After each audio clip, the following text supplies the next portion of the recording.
আসসালামু আলাইকুম। এর আগের ক্লাসে আমরা দেখেছিলাম কিভাবে মেশিন এ মেশিন বি থেকে চূড়ান্ত অনুক্রম নির্ণয় করতে হয়। আজকে আমরা দেখব কিভাবে মোট ব্যয়িত সময় এর অলস সময় বি এর অলস সময় নির্ণয় করতে হয়। ফার্স্টে চূড়ান্ত অনুক্রম। চূড়ান্ত অনুক্রমগুলোকে কাজের মধ্যে বসিয়ে দিতে হবে। 2 4 3 5 1 আমাদের চূড়ান্ত অনুক্রম ছিল। এগুলো বসিয়ে দিলাম 2 4 3 5 1। আগে আমাদের মেশিন এ এর কাজ করতে হবে। সময় মেশিন এর থেকেই শুরু করতে হবে। মেশিন এতে সব সময় কোনো কিছু শুরু যখন করি আমরা সবসময় শূন্যই থাকে। কখনো সাথে সাথে 1 সেকেন্ড 2 সেকেন্ড 1 মিনিট হয়ে যায় না। যেন সব সময় টাইম ইন এর টাইম ইন সব সময় 0 হবে। 0 দিয়ে দিলাম। এখন টাইম আউট। টাইম আউট হবে ওইটা টাইম ইন এর সাথে যোগ। কোনটা? কাজ নাম্বার হচ্ছে 2। 2 তে এর 2 নম্বরে মেশিন এর 2 নম্বরে কি কাজ ছিল? 1। ওটা যোগ করে দিতে হবে 0 এর সাথে, টাইম ইন এর সাথে। 0 প্লাস 1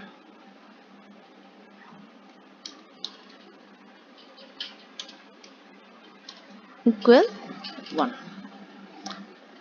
এর টাইম আউট যেটা পেয়েছি আমরা ওটা টাইম ইনে আসবে।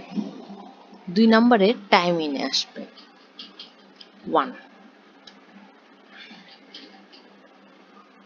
এখন এখানে হবে 1 প্লাস 4 এর 4 নম্বরে আমরা কি কাজ পেয়েছিলাম?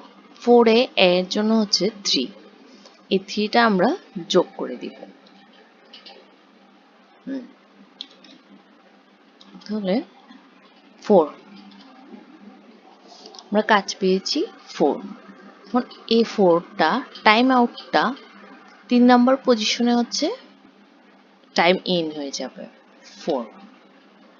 আর এখানে 4 প্লাস 3 নম্বরে এর কাজ কি? 3 নম্বরে এর কাজ হচ্ছে 9। 9টা যুক্ত করে দিলাম 13। একইভাবে এখানে 13 লিখে দিলাম। 13 প্লাস 5 এ 10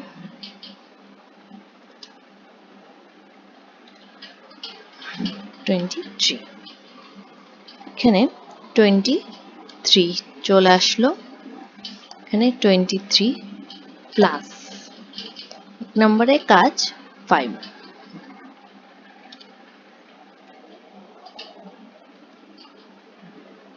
8।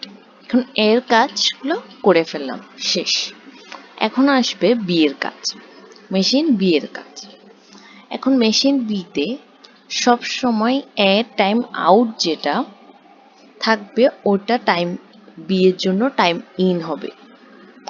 এর টাইম আউটটা বি এর জন্য টাইমটা শুরু হবে। জন্য এখানে 1।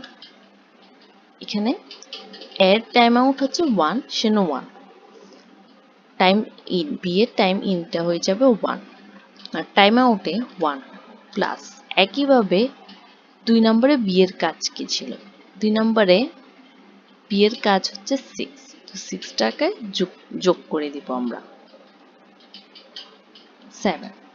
এখন এখানে টাইম আউট যেটা থাকবে এখানে টাইম ইন হয়ে যাবে। মনে রাখতে হবে এর টাইম আউট কখনো বি মেশিনের টাইম ইন থেকে বড়, বি মেশিনটা সবসময় ছোট, বি মেশিন থেকে সবসময় ছোট হবে, মানে বি এরটা সবসময় বড় হবে। 7। এখানে 7 প্লাস 4 নম্বরে বি এর কাজ 8।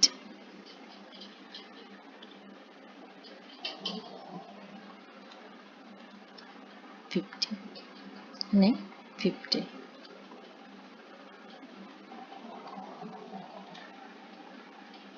প্লাস 3 নম্বরে বি এর জন্য কাজ 7।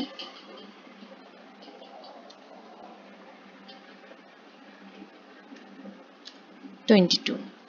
এখানে দেখা যাচ্ছে এখানে 22, এখানে 23। এর কাজ লাস্টে 23 পাইছি আমরা, তো এখানে কখনো 22 হবে না, এখানে 23 এ বসাতে হবে। টাইমিংটা সবসময় বি এর টাইমিং এর টাইম আউট থেকে বড় হবে বা সমান হবে। 3 দিব, এখানেও 23 প্লাস 5 এ বি এর জন্য কাজ 4,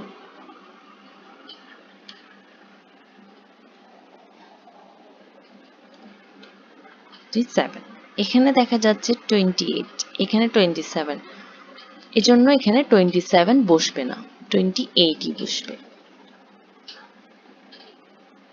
28 প্লাস নম্বরে বি এর জন্য কাজ 2,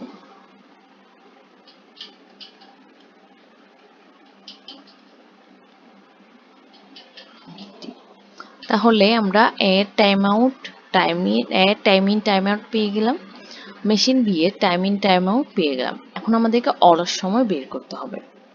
অলস সময় এর জন্য সবসময় 0, কারণ এখানে আমরা এক্সট্রা কোনো কিছু যুক্ত করিনি, যেটা ছিল যেটা আসছে টাইম আউটে এখানেও টাইমিংয়ে আমরা ওটা লিখে দিতে পেরেছিলাম, এজন্য এখানে সব 0 হয়ে যাবে এর জন্য শুধু।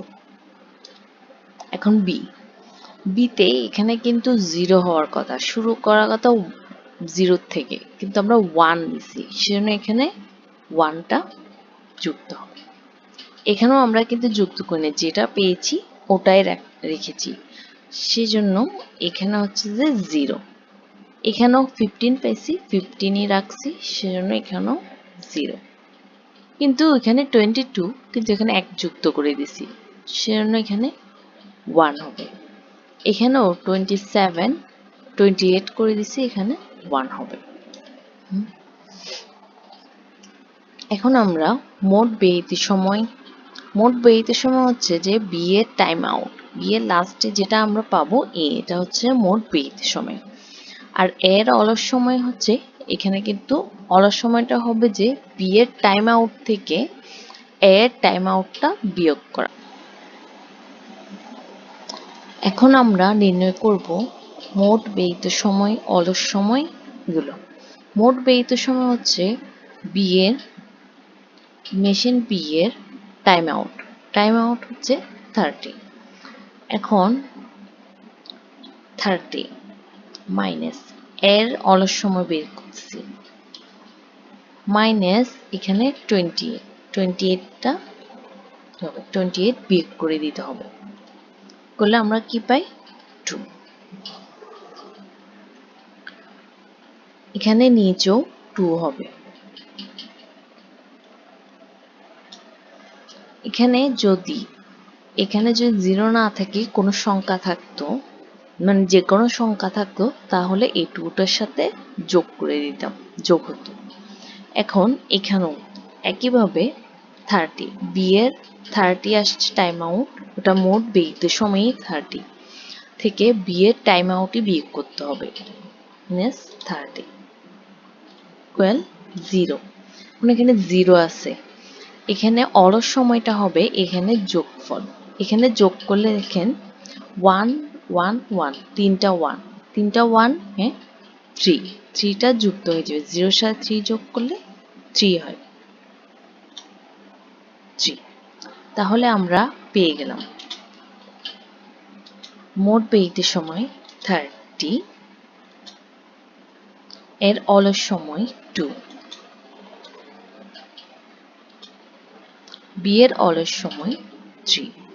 এভাবে আমরা খুব সহজেই নির্ণয় করতে পারি। আজকে এটুকুই। আল্লাহ হাফেজ।